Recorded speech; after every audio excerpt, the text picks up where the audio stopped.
Welcome back to another technical deep dive here in the Debug Zone.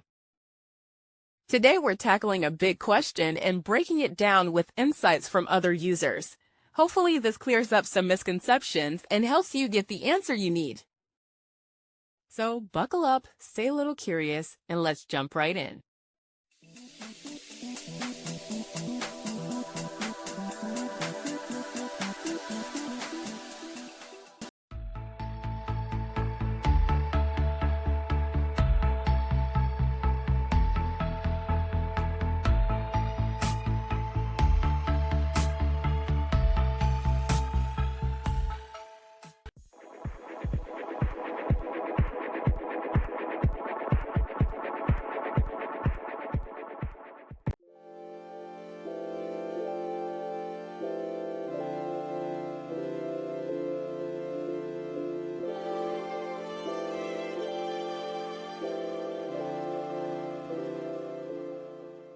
And that's a wrap.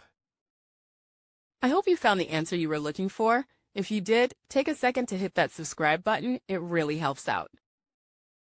And let me know in the comments which solution worked best for you. See you next time in the Debug Zone.